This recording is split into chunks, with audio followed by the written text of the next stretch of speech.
is there a competitive advantage here, and if so, what is it?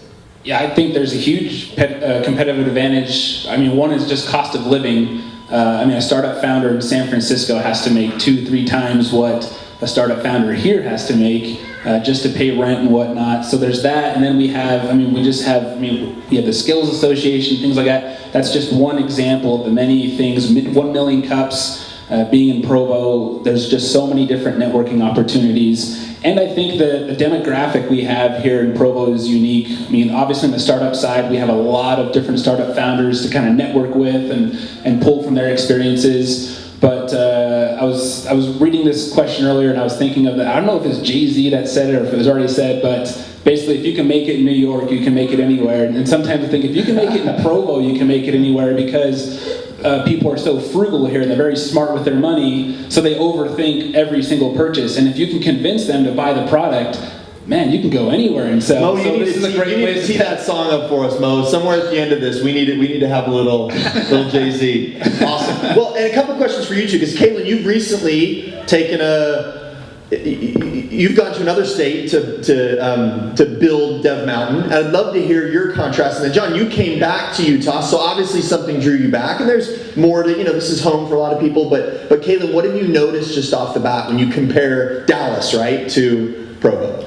Yeah, the best way I can describe it is, I think per capita, for the amount of people that are in Provo punches way above its weight class in terms of what you can get for the amount of people that are here, right?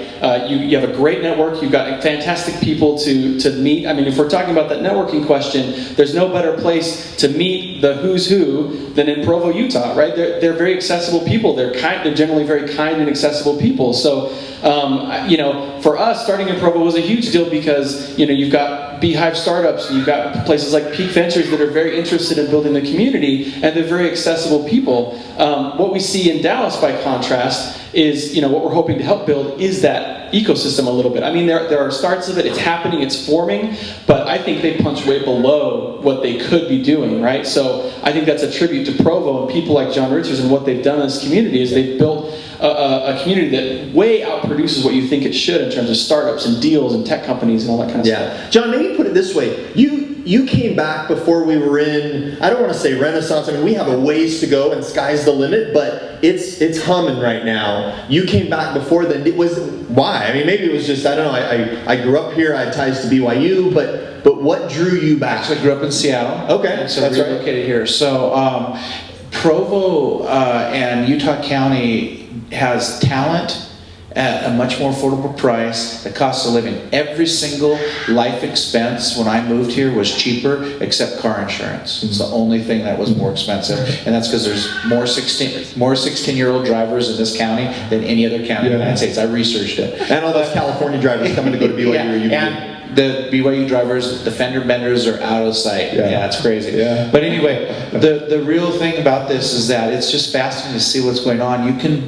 It's just more bang for your buck here. Also, I think it has to do with right sizing. Like Dallas is a very large city, and there's even much larger cities, and it's hard to wrap your arms around and find where the pockets are and really feel you know what's going on in a city community. Here, you can get your arms around it, you can get to know the right people, and then we have this talent, it's affordable. Like, I just admire what Dev Mountain's doing, because I know this industry very well because I researched what they are doing before they started this company, and their prices are so low compared to the rest of the nation. It's unbelievable. And they even give free housing with their tuition. Yep. Okay, it's crazy. It's crazy. If you get this same thing, just no housing or anything, is $18,000 to $24,000 in Seattle and Bay Area, Chicago, areas like that. So how can that be done? Because of what Provo brings to the table. Yeah. Talent, affordable living the differential is just, I think, like you said, this renaissance of what we're going through, imagine what this is going to be in 5 to 10 years. Oh, yeah. Hopefully we can take the population growth. I've heard there's going to be another 500,000 people in Utah County in 10 years. Yeah.